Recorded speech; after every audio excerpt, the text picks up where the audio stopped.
ଆମ ଏ କ୍ଲଷ୍ଟରର ସିଆରସି ମହୋଦୟଙ୍କୁ ସମ୍ମାନିତ କରିବା ପାଇଁ ମୁଁ ଅନୁରୋଧ କରୁଛି।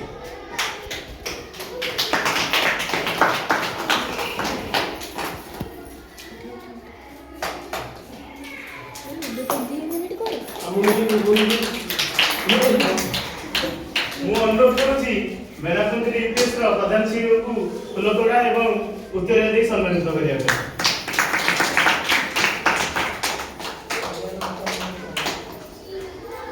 मुह देखिले कटा से पूरा से कत दिन संध्या आसी हां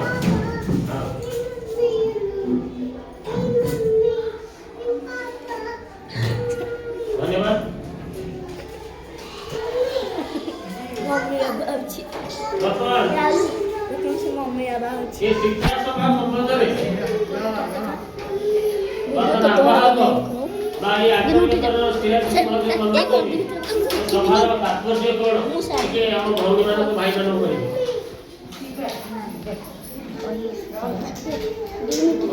नमस्कार।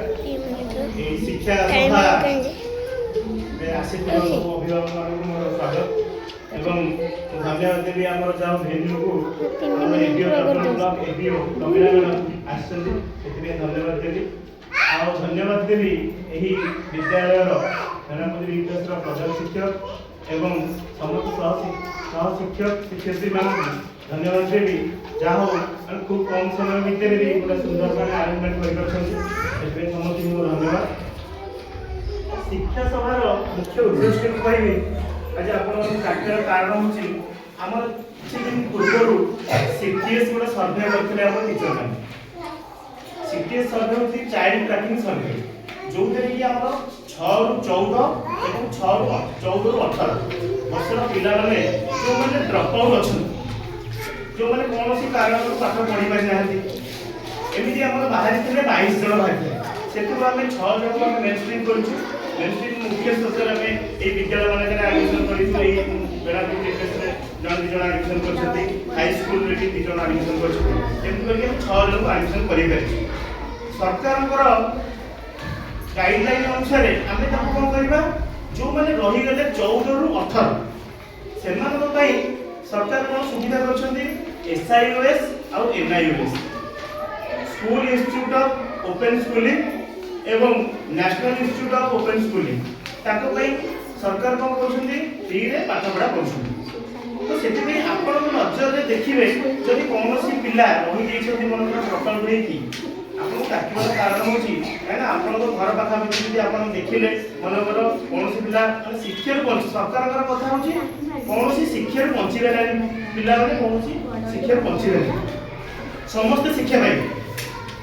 ଦେଖିବେ ତାପରେ ଏଇ ସରିଲା ପରେ ଚାଇଲ୍ଡ ଟ୍ରାକିଂ ସରିଲା ପରେ ପୁଣି ଉଲ୍ଲାସ ଗୋଟେ ଚାଲିଥିଲା ପ୍ରୋଗ୍ରାମ ଶୁଣିଥିବେ। ତାପରେ 18 ସରିଲା ପରେ 18ରୁ 35 ପରେ 65 ବର୍ଷ ପର୍ଯ୍ୟନ୍ତ ଚାଲିଲା। କିନ୍ତୁ ୟାର ଆମେ ଏଇ ସଭାର କାରଣ ହେଉଛି ଯେଉଁମାନେ ରହିଯାଇଛନ୍ତି ଆପଣଙ୍କ ନଜରରେ ଆମେ ତାକୁ କ'ଣ କରିବା, ମୁଖ୍ୟ ସ୍ରୋତକୁ ଆଣିବା। ବିଦ୍ୟାଳୟରେ ଆପଣ ଯଦି ମୋର 6ରୁ 14 କିଏ ରହିଯାଇଛନ୍ତି ଆମେ ତ କରିଦେଇଛୁ, ତାକୁ 6ରୁ 14 ଆଡମିସନ୍ କରିଦେଇଛୁ। ଯଦି ଆଉ କିଛି ବଳକା ରହିଯାଇଛନ୍ତି ଆପଣଙ୍କ ନଜରରେ ଆପଣ କ'ଣ କରିବେ, ଆପଣଙ୍କର ହେଡ୍ ସାର୍ଙ୍କୁ ଜଣାଇବେ, ଲୋକଭବନ ସାର୍ଙ୍କୁ ଜଣାଇବେ।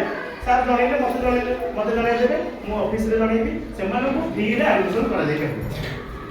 ଆଉ ଯେଉଁମାନେ ରହିଲେ 6ରୁ 14 ତ କମ୍ପଲସରି ପଢ଼ିବେ, ଯେମିତି ହେଲେ ଆମର ଏଇ ଯେଉଁ ନର୍ମାଲ ସ୍କୁଲ ମାନଙ୍କରେ ପଢ଼ିବେ।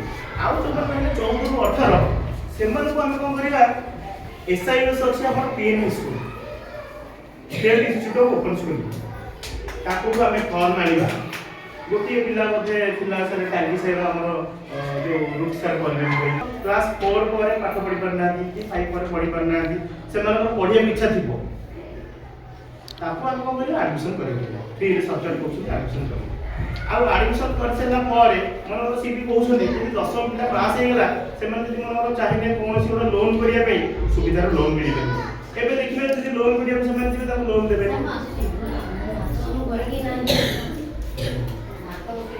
ତ ଆପଣଙ୍କର ଦାୟିତ୍ୱ ହେଉଛି ଆପଣମାନେ ପାଖାପାଖି ଦେଖିବେ ଯଦି କୌଣସି ପିଲା 6ରୁ 14 ହଉ କିମ୍ବା 18 ବର୍ଷ ପର୍ଯ୍ୟନ୍ତ, କାହିଁକିନା 18 ବର୍ଷ ପର୍ଯ୍ୟନ୍ତ ସବୁ ମାନେ ଆମେ ଦେଲୁ ଯେ ପ୍ରାୟ ଏନଗେଜ୍ ଅଛନ୍ତି। ଆମେ ବୁଲିକି ସର୍ଭେ କରିକି ଦେଖୁଥିଲୁ ଯେ ଯେଉଁ କାମରେ ଏନଗେଜ୍ ଅଛନ୍ତି, ଯଦି କୌଣସି ମାନେ କାମରେ ଏନଗେଜ୍ ଅଛନ୍ତି ତାକୁ ଛାଡ଼ିଦେବା, ଯଦି କିଛି କରୁନାହାନ୍ତି ତାକୁ ଆମେ କ'ଣ କରିବା, ITI ଯଦି पुओ पिला अछन तम आईटीआई करी परिया झियो पिला अछन ताको सिलेई हमर जो स्किल डेवलपमेंट करा बेले थिबे स्किल हमर स्किल डेवलपमेंट ताको सिलेई कार्य हो कि कोन ताको हम सेते नियुक्त कर चलो एटा सरकार को प्रयास नहीं सेते आपको डकाई जी हम अनुरोध करी हमर प्रमिला मैडम को से शिक्षा सभा पर किछि फोन देबे आपन